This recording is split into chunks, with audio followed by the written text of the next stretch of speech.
Hey everyone, I'm Ryan Woldt, the host of the Coffee People and the Coffee Smarter podcasts.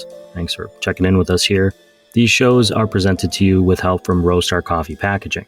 They're a coffee packaging company that enables small businesses to share their big stories. And they just make cool stuff. They actually made this coffee bag for me right there. So if you're out there and you're looking for a new tin can or a flat bottom gusseted bag, which is a thing I know about now, a stand-up pouch to fit your coffee beans, you want a package that matches the quality of what you're putting in them, right? Check them out at roastar.com. You can bring your own design. You can develop something new with the help of one of their recommended designers. You can even create something with the help of their AI-powered design lab, which is on roastar.com. You'll find that they're more than a packaging company. They can be a partner that enables you to tell your big stories, the same way that they've enabled us to share the stories of coffee people. So check them out at roastar.com. I still don't know what to do with my hands in these things. Thanks for listening, and now it's time for the show.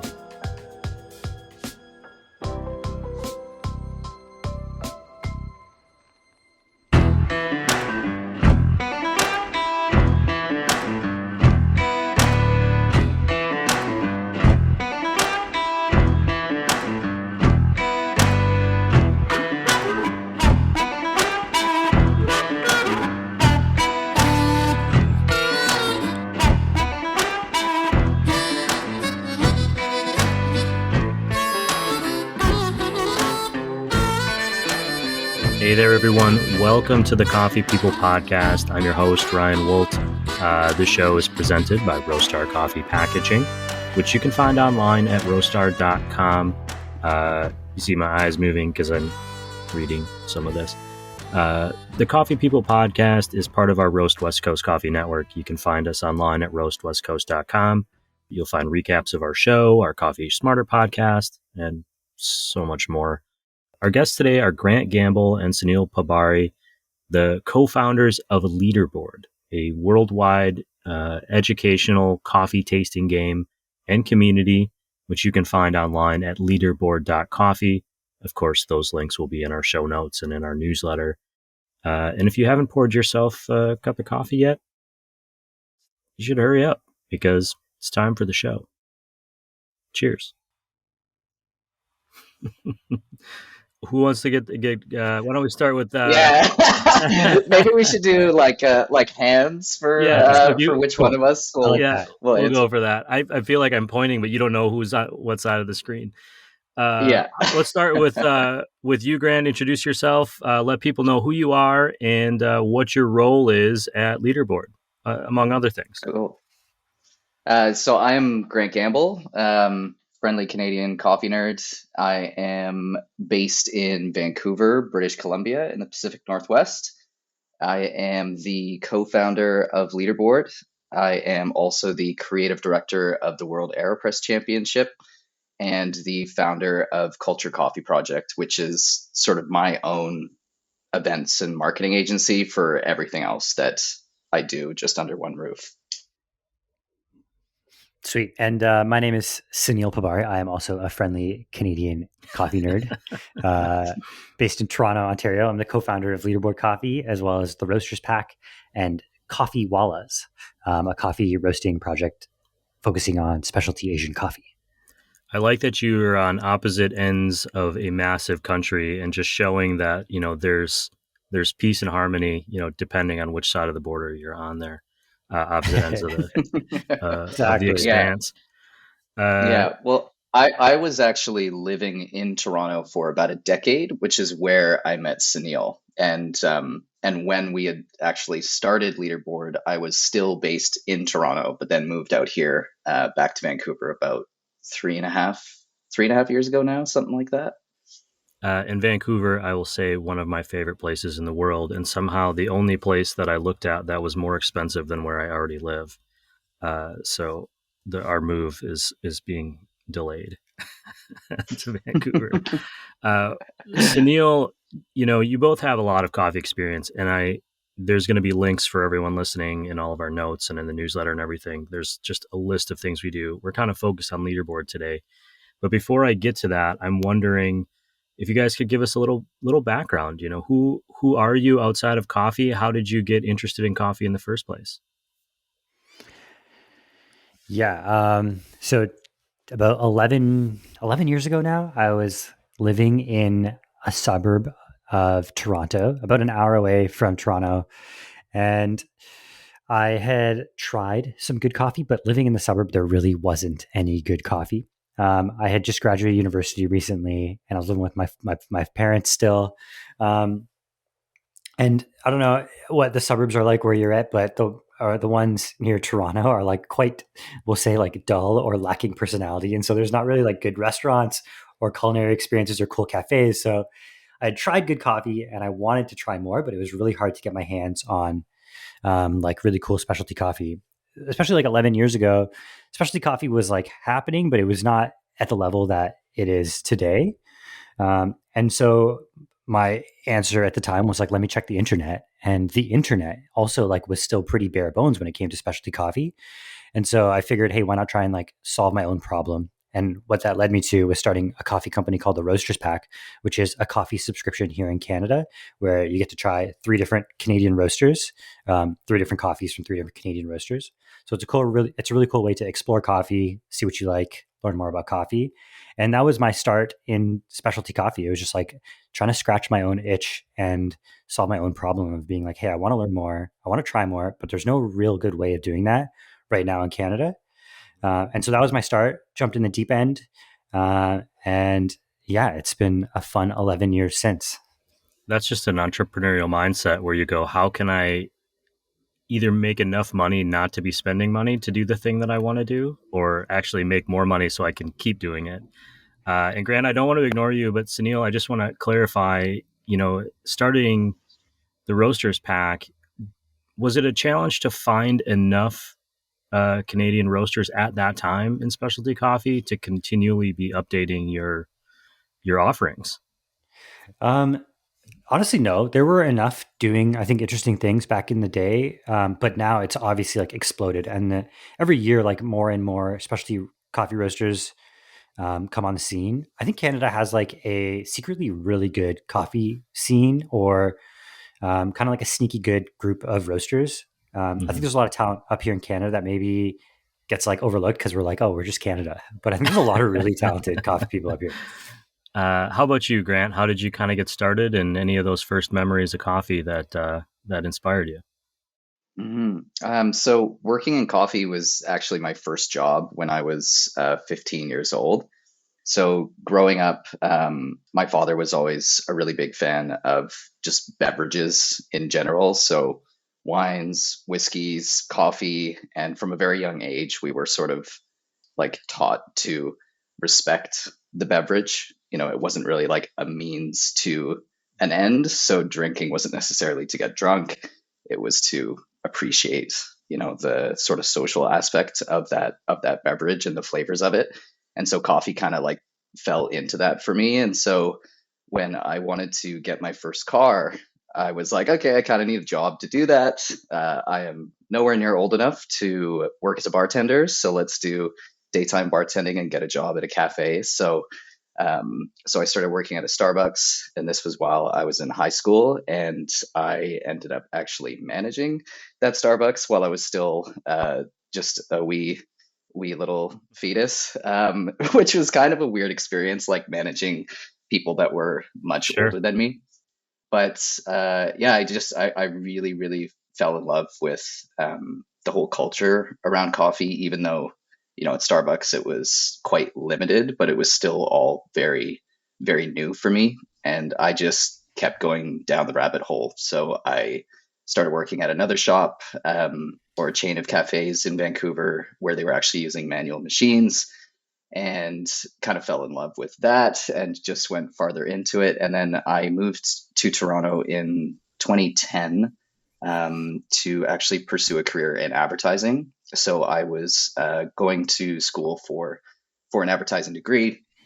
And kind of while I was doing that, I was also sort of music blogging at the time, and had accidentally fell into artist management and throwing events in the music industry, which was like a really fun time in my life while still working at cafes and then learning kind of advertising and marketing. And through that, I just, I mean, I really learned a lot through school, but I dropped out of that program because this opportunity came up to help start a chain of cafes and wine bars with some really great folks in Toronto, which was Boxcar Social, which for a while I think was one of the best coffee programs on the continent. Really, yeah, I did that for a few years, but again, I was still hungry to learn more and do more in the industry. So I started working for a coffee importing company after that, which was kind of a huge leap. I sort of just skipped the roasting step and went right to kind of importing and trading. And that was another really big learning experience for me. But then through that, I had an opportunity to kind of lean into my education and events background. And I started running coffee festivals in Canada. And that was really like the big aha moment for me, where it was like, this encompasses everything that I love about this industry. And I can, provide this space for collaboration to happen, for, enemies to be shoulder to shoulder, serving the same customers and becoming friends. And like music is a part of it, food is a part of it, design is a part of it. And it just encompassed everything that I loved. So since that point, I've kind of been on this path of more sort of events and experience based, like an events and experience based career, I guess, in coffee. Sure. I mean, I think most people in coffee love coffee, the coffee itself, but the experience is a major component of all of that. And so you're bringing that together. I'm going to throw back a reference here that most of our audience is not going to know. I'm thinking that maybe you two will. But it sounds like what you were doing in coffee is essentially what the founders of the Over the Top movie were thinking about when they were doing arm wrestling competitions with Rocky there back in the day. If you don't know that one, I'm going to share the video of that in the newsletter. Please do. When he turns his hat around, he becomes a machine, and there's nothing anyone can do that he's going to win that arm wrestling match. Retail is so weird in general. Suneal, did you have retail experience as well before kind of launching into the internet area? Well, funny, I guess my first job was in merchandising and marketing at like Canada's largest grocery store. Yeah. So I was responsible for like deciding what price certain items should be and like what should go on flyer. So I was in retail, but more like helping manage like 60 produce departments across Canada. Yeah, I think a lot of entrepreneurs get a start in retail and realize, I don't want to make a living doing this type of work at this amount of money. I mean, I was 16 and an assistant manager at a Foot Locker, and I remember, and then I would go and work at the Sunglass Hut, and then I would work at the warehouse or whatever it was. And I remember thinking, this is just not challenging for my brain, but also like they're not paying me very well. So what can I do differently? You guys have all this other stuff going on, but you came together to do Leaderboard. And so I'm wondering, what is Leaderboard? Well, who should tell you? All right, I'll start. Leaderboard, it's an international coffee tasting game. So I guess to answer the what, I can talk a little bit about like the why or the how too. Sure. But I was always like a huge fan of cup tasters as like a competition. I think it's really cool that there's this competition where you can challenge each other and see like who can taste coffee the best. However, the problem with cup tasters is that it's really only testing one element of your coffee tasting ability, questioning like, can you just figure out which one is different? And I think like a really fun game to play with like other coffee friends is just handing them a mystery cup of coffee and being like, hey, what country do you think this is grown in? Or like you just hand someone a drink and being like, it's really tasty, right? And they're like, yeah, I love it. And you're like, haha, got you. It's a decaf. Didn't see that coming, did you? And so knowing like this fun game I used to play with coffee friends, and then also my like love of cup tasters, I had this like concept in my head. And Grant and I were buddies through an event that he had run in Toronto where I had a booth. We got to know each other and just like started hanging out more in Toronto. And I threw this like rough concept at him of like, hey, what if there's a coffee competition that tests more than just, can you determine the difference between coffees?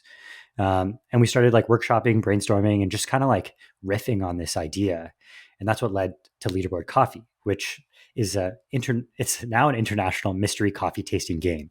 So we send people 10 coffees blind, and they have to try and figure out which country the coffees are grown in, whether it's a decaf or not, how it was processed, whether it was grown above or below a specific elevation, what varietal the coffee is. And so we get to quiz people on their coffee tasting ability, but more than just can they tell the difference between coffee A and coffee B.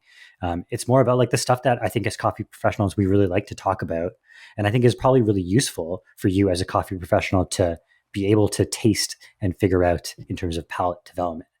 And so now we're on season 17 of Leaderboard. We're shipping hundreds of boxes around the world to 50 different countries, which is pretty insane. And the top 20 scores make it on the leaderboard for each season. So that's Leaderboard in a nutshell. Hopefully did I cover everything, Grant?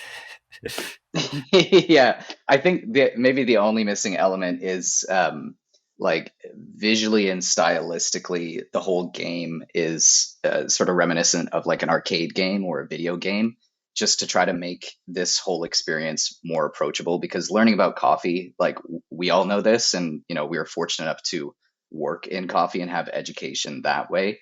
But for everyone else, like learning about coffee can be incredibly intimidating, and you don't really know where to start, or talking to baristas or roasters might be kind of scary. So our whole our whole goal with the way that we make this game feel is to just make it feel really fun, really approachable, that someone who's just interested in coffee can still feel like they can join this game and be a part of this world, and then sort of be incentivized to learn by earning points and earning badges and seeing your name up on the board and getting high score call outs. So that's really been quite an important part of this whole project for us. I mean, you're asking your players to reverse engineer the information that they would be looking for on a bag of coffee, right? And so they have to come at it with intentionality and start breaking those things down. And I can just see how not only would you have to start learning more, but I think as a player, I'd have to start becoming more confident in my choices to lock in these answers that I'm giving to you, because otherwise I would just go over it a million times. I'd lay awake at night thinking about, well, I said, this, but what if elevation was 1500, not 1600? I don't know. Were you friends before you got started on this project? Mm-hmm. Yeah, we were. And we'd always kind of wanted to do something together, but we never really had, I guess, the time to really work on something. And so, like Leaderboard started in the pandemic, when we did have a lot of time. Like certainly I had a lot of time, having my career, entirely be based on large scale events, which were no longer happening. So we were able to, take this nucleus of an idea that Suneal had and then turn it into Leaderboard over the span of about 3 months. Wow, that's really fast. What made you think that because you're friends doesn't mean you're going to be good business partners? What made you think that the other person, and either of you can answer this, but had the right personality to make this work? Obviously, like you can talk about this is what I have a skill in, but a business is a whole nother animal. And so you're both kind of making decisions here. Did you think there was a risk there that maybe the friendship wouldn't allow for a business partnership and vice versa? That's a good question. Yeah, great question. Go ahead, Grant, if you got anything. Yeah, I think like putting friendship aside, I think that this business really works well, and we recognize the potential for this because Suneal and I have very complementary sort of skills and approaches to finding solutions for problems. So with his experience in like ops and logistics and running coffee subscriptions, and then my experience in marketing, branding, and doing events and experiences, those two complement each other really well to kind of bring this project to fruition. And then also Suneal just kind of being much more of an analytic, like calculated mind, and I run a bit more on informed vibes, I would say. That's pretty complimentary. But before we actually started this project, we had many very long conversations about ensuring that the friendship wouldn't be destroyed by this, and just having really open communication about everything. Like we have like an even split across the board on like how this project is owned, I guess, from like an equity standpoint, which again just sort of takes away any risk of one person feeling like they're getting more out of this than the other. I would kind of interrupt there and say, and this is a little bit of, I'm bringing some of my own baggage here, but having a similar motor or a similar bandwidth for attention on this project, since you both have other careers and other things that you're working on, how do you avoid resentment if one person seems to be doing more at any given time versus another? You know what I mean? Like if you had different motors, some people are like, I can go 20 hours a day. Some people need time to decompress differently. And how do you manage that? Or how do you look at the other person and say, no, this is what works for them and this is what works for me, and we're making it work together? I can go first and say, for me personally, I think that it works because we both understand each other and are in very similar places with our time and available time for this project. So it's like a give and take. Like sometimes I'm really focused on the World Airpress Championship, and then I need to rely on our team for Leaderboard to kind of pick up that slack. But then there's other times when the Roasters pack goes through the ebbs and flows of really busy seasons, when Suneal is just totally unavailable because he's so buried in managing that growth at that time. I think this is really interesting questions. It's been fun to actually just like ponder what the answer is sitting here. I think we both, I think how we run this business is like very much like empathy for each other first. I think that like it's for the other person, like we put the other person's priority, I think, over the business. Like we understand each other, and it's like that mutual respect, which I think is really important. And I think that's maybe like where things can go awry. Like I think how we built this business from the beginning, where we did have long conversations, or like, how do we make sure this friendship stays around? And it was like, that was important from the very beginning, not just like, how can we make sure this is a success, or like only focusing on the project. Yeah. And I think we like also understand that like the other person, and I think this is like the empathy side, where the other person is like trying their best.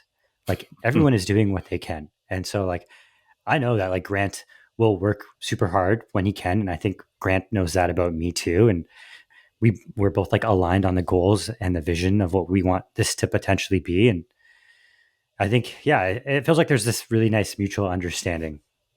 I would also add trust, which is always the biggest thing. That it takes time to grow that. And then it's not something that, I think some partnerships, they forget that trust is something that, sure, it's earned, but it also has to be maintained. And from what I'm hearing from you is like, that's a lot of the work that you do as partners, is to maintain that understanding of the other person and that trust.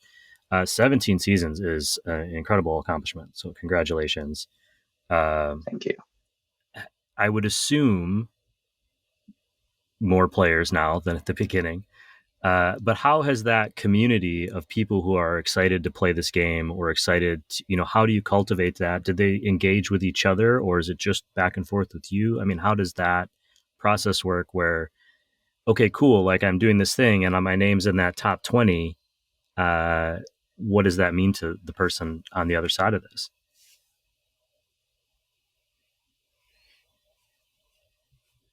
I'll go first. Those are the little clips. I will edit out 10 seconds of air there. People don't want 10 seconds of silence of us waiting for the other to answer. I think I can talk about kind of the community of players. So Leaderboard is very much, I think, for players, it can be an individual experience. Like players get their boxes, and it was sort of the whole point of making the competition run this way, is that you're not forced to compete on a stage with a time limit where nerves can take over, and you feel like you might mess up in front of all of your peers. So there are definitely a large amount of players that sort of do this isolated on their own, and don't talk with anybody. But then there's another section, or another sort of I guess cohort of players that get that box and they play in real time, in real life, with people around them. So it could be either playing as a group and they get together every weekend to do this together, or it's a team building activity for a cafe or a roastery, or an office for a coffee business. Or it could be we have a few cases where there's a multi-venue business, and they'll get a box for each of their locations, and all of those teams will compete against each other to see which team scores higher.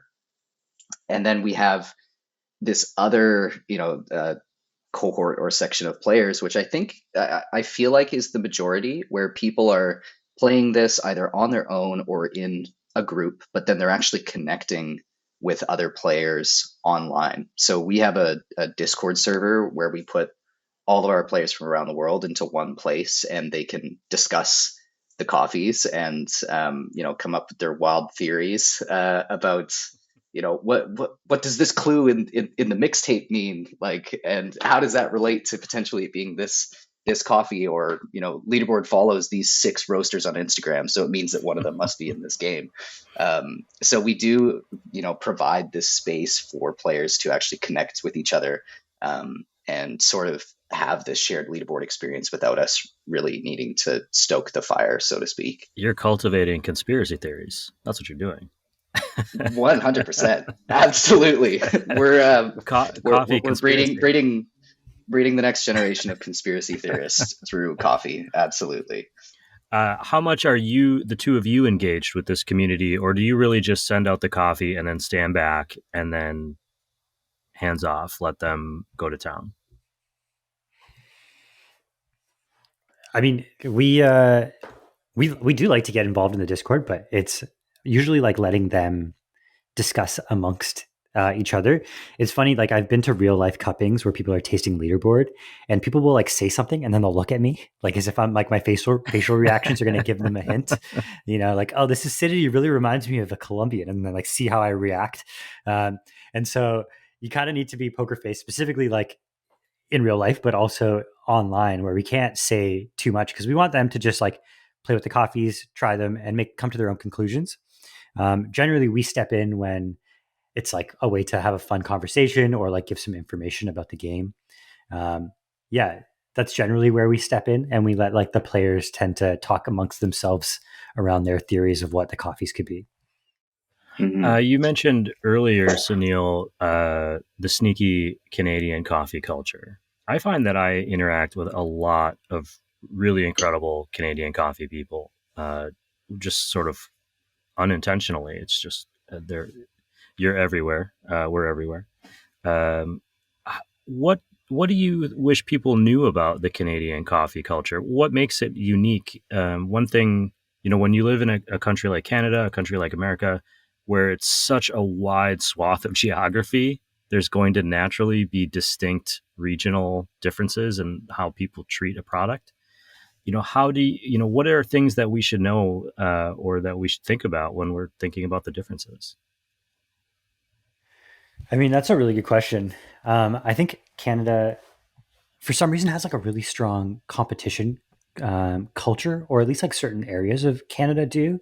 And I think that's really pushed the industry like to just continue like improving. If there's so many people really trying to compete in different competitions like barista comp, then there's so many people just trying to pursue this goal and push their craft as far as they can.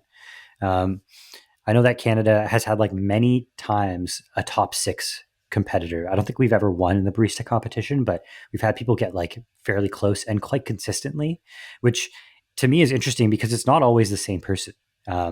frequently different winners for barista competition, which shows that there's many people who are capable of being the winner. And I think that's like pushed our coffee culture forward. That's like one side of it. But that's just one side of the coin. It's interesting. I don't know. I don't know if I have like a great answer as to why we have like some really awesome Canadian coffee culture. You got a theory, Grant? Nope. Okay. I think that we maybe need to tag in our conspiracy theorists, as they might have some explanations. I think, like, for me personally, I don't know if I have an answer why, but I think what I would really love people to know is that we have incredibly high quality coffee roasters here in Canada, and I feel like in the United States, there are a lot of cafes that are very aware of this and feature those roasters quite often. Like Luna, as an example, I think is really present in sort of your neck of the woods, Ryan. Yeah, I think, make your dollar go a little bit farther and buy Canadian roasters. Take advantage of that currency, yeah. 30% off. Grant, you've lived on both sides. You've lived in Toronto and Vancouver. Do you see differences in the culture of coffee? Yeah, I definitely do. Like, I can't necessarily comment on the communities across the entire country, but I spent, a fair amount of time in Toronto and Montreal, and then now kind of back here in Vancouver. And I feel like in Toronto and Montreal, the community is very tight knit, and there's always, things going on, even if they're small. But in Vancouver, there's this great potential for such a strong community, but it feels really disjointed.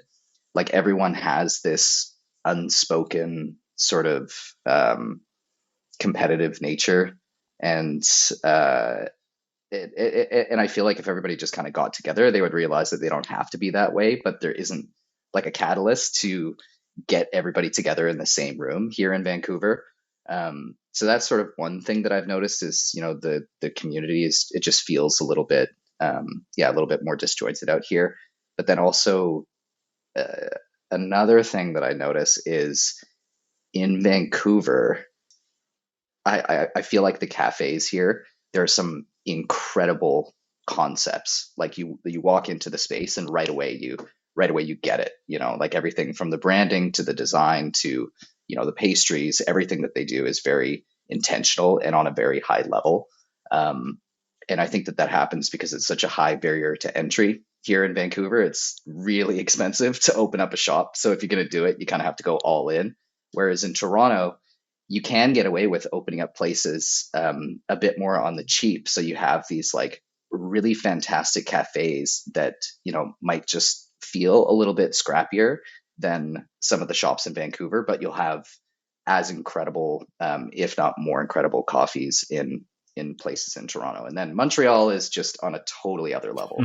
I think Montreal is one of the best coffee scenes in the world, especially if you love cafes that, have incredible design, amazing pastries because they're French, so they really know what they're doing, and food and spirits are a very big part of cafes there. So you can go to these places and sort of have this incredible multi-sensory experience. I always respect somebody who can, or a team of people who can commit to a theme or an idea for their cafe, because I am always so worried that, like, what if this isn't the thing and I've just put all my eggs in this basket. The show Coffee People Podcast is sponsored by Roastar Coffee Packaging. And one of the things that they've asked me to do this season is really try to help other people learn from other coffee people. And so I'm wondering, and this question for both of you, if you have kind of a piece of advice that you'd share with somebody watching, listening, that either you've taken and used as an entrepreneur or specific to coffee, if you prefer. Why don't we start with you, Suneal?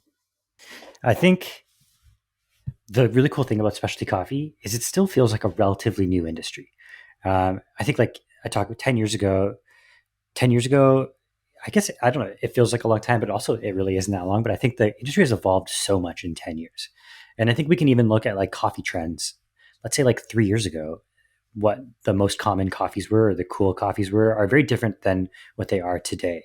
And I think that means the industry is like changing constantly.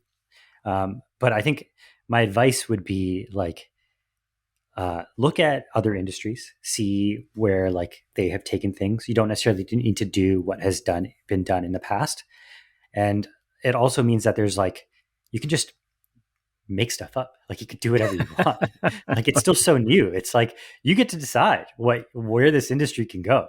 I think like Leaderboard is kind of an interesting example of that, where it's like there wasn't anything like this, and we kind of were like, I wish there was. And so we did it. And I think like if you have some sort of qualms or issues with the industry, like there's probably so many problems still left to be solved in the specialty coffee industry.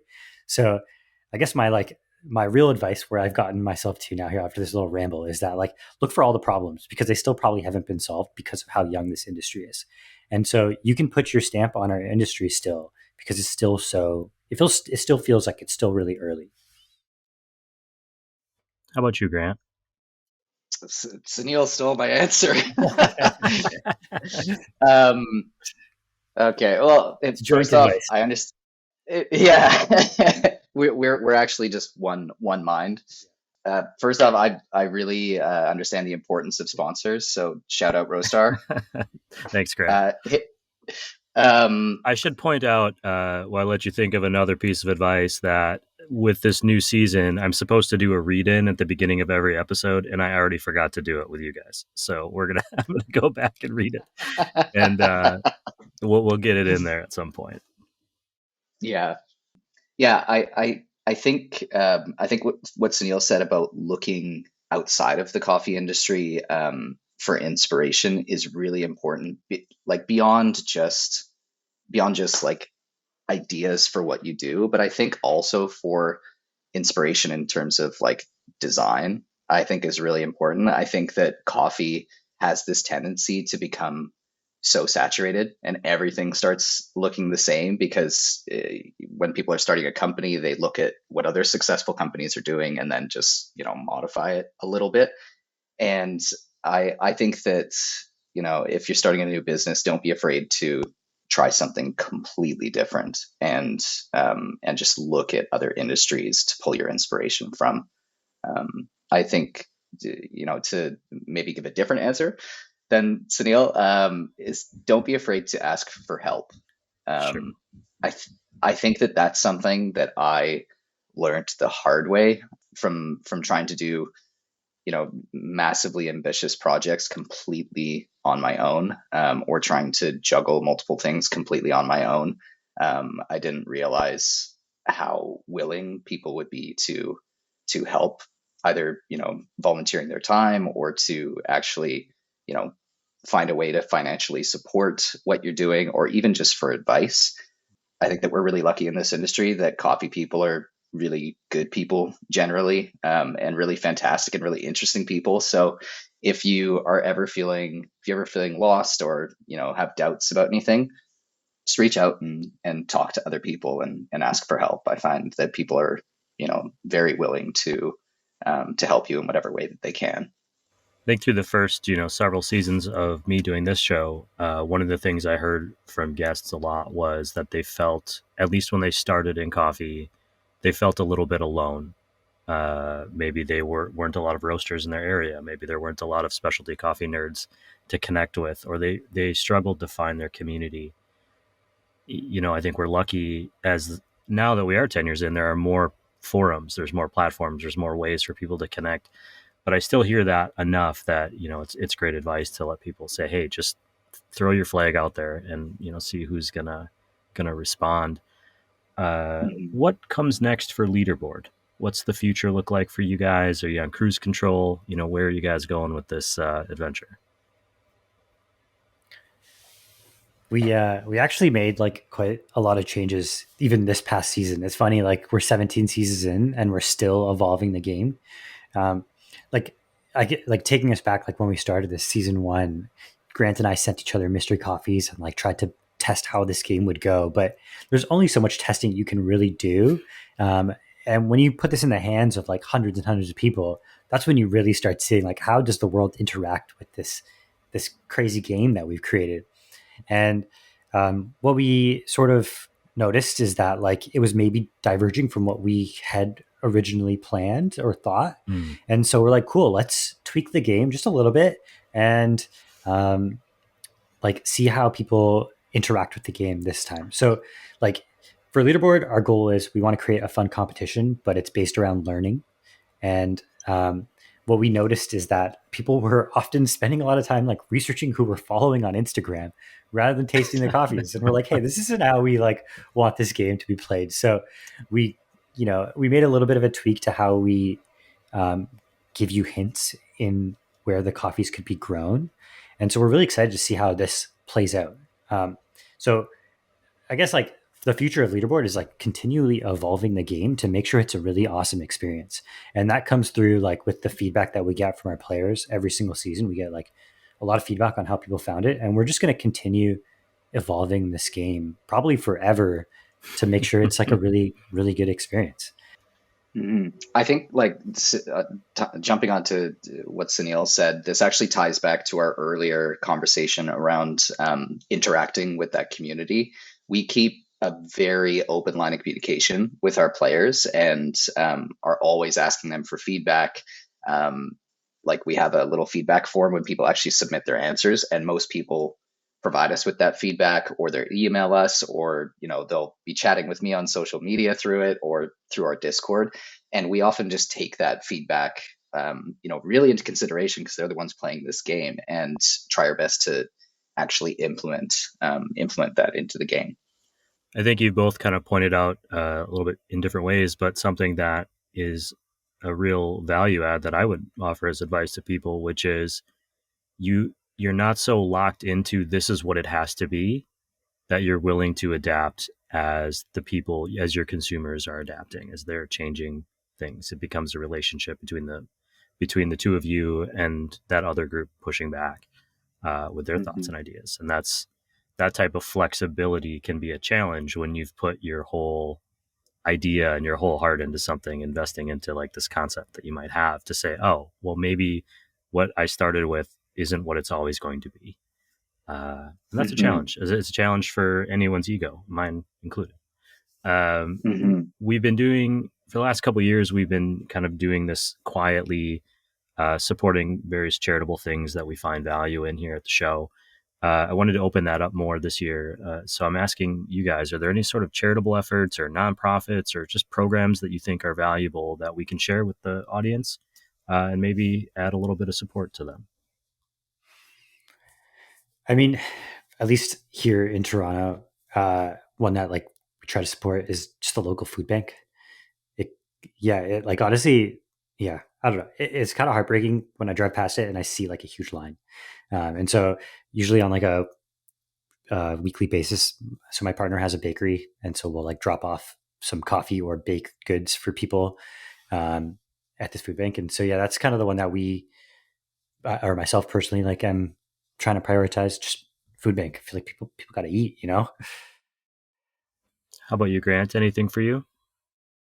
I think like being here based in Vancouver, there's always sort of like there's always been a housing and sort of homelessness crisis, but I think that it's really like when people come to Vancouver, they're kind of shocked by the disparity of wealth that you see in this city, because they're incredibly wealthy people, but then there's the downtown east side, which is a very concentrated area and community of folks that are down on their luck and sort of stuck in this system, which is working as it should, which is really frustrating that we're kind of stuck in it. So I feel like for me, like growing up, my mom did a lot of work on the downtown east side as a nurse, and so we would be down there, every major holiday, just helping people out, like donating as much as many like warm clothes as we could and as much food as we could. So I think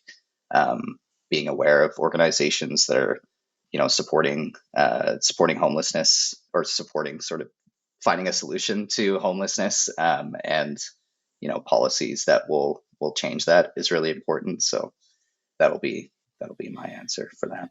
And especially a challenge right now where we are having homelessness due to certainly economic and political social problems, but also then randomly, like I'm here in Southern California, we had a whole bunch of people of various economic levels displaced by fire, wildfire. And when I first moved to California, I lived in Altadena.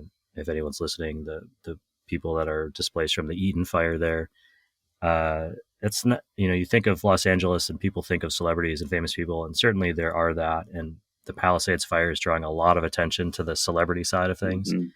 But these other communities are blue collar communities that have just kind of grown up in that area and are suffering just as much. So we'll certainly share some links as well to those. How often do the two of you guys get together in real life? Not often enough. Not often enough. It's nice. I mean, like, it sucks that we don't get to see each other, but it does force us to like go on a little trip whenever we do. So it like is nice that I get to go visit him in Vancouver. This summer we like both met up and just hung out in Montreal, which was kind of fun because we get to make a little trip out of it. That's awesome. When you are together and you're walking down the street and you pop into a coffee shop, coffee roaster, someplace you've never been, what are you going to order off the menu? It's a good question. For me personally, I will always get a batch brew if they have it on, because I feel like it's a great barometer for how much care that place puts into their coffee program as a whole. So I'll usually get a batch brew and then like a little flatty, so I can have a little sweet milky treat. And then if there are pastries, I will get many because I have such a sweet tooth. I'm always like, this is like maybe the peak specialty coffee nerd answer. I'm always like, what pour overs do you got?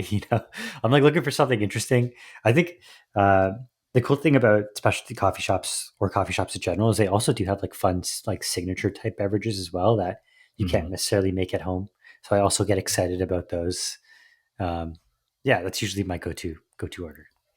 What did I miss today? I should have asked you something, and we're running out of time. Anything that you want people to know?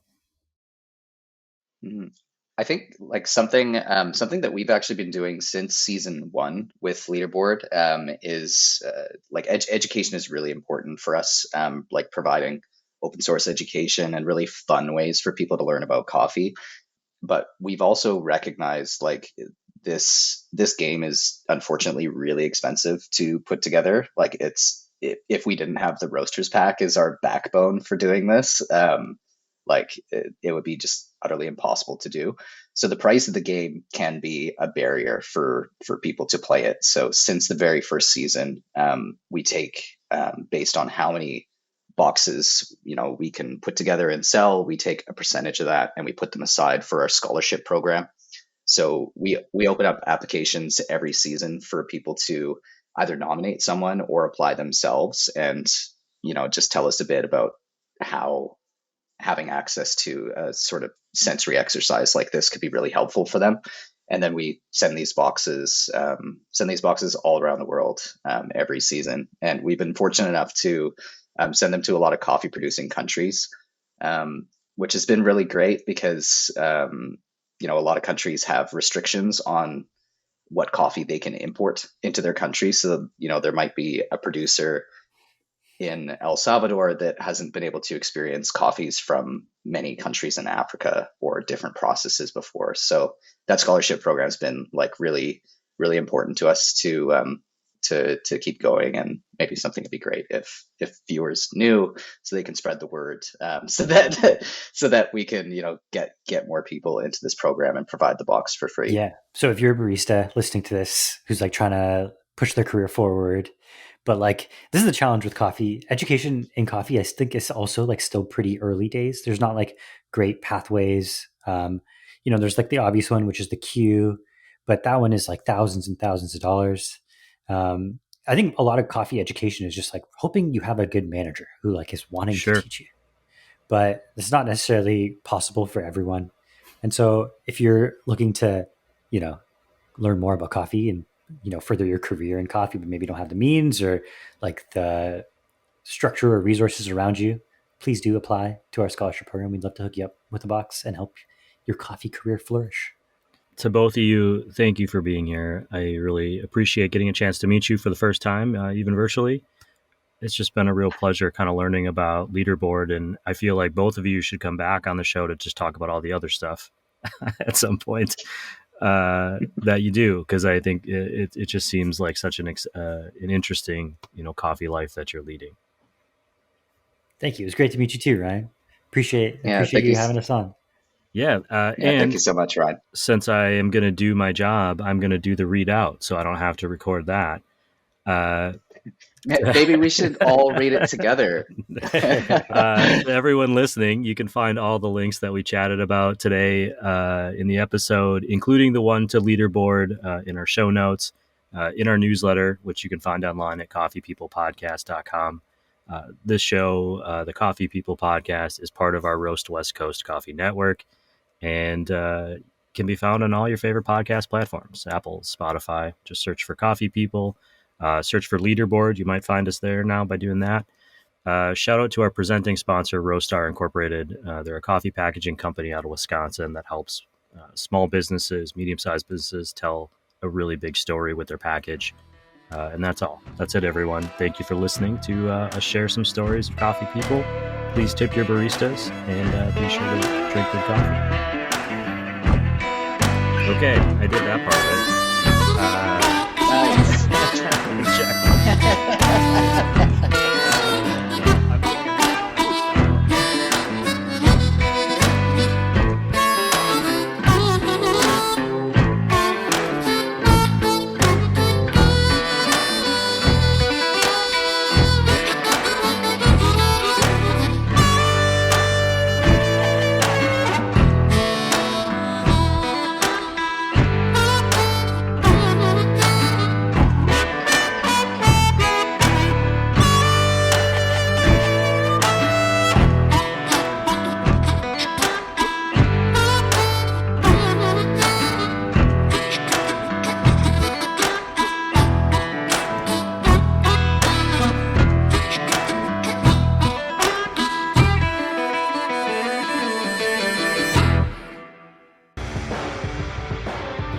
got Roastar started was looking at and discovering who coffee roasters were and what their problems were.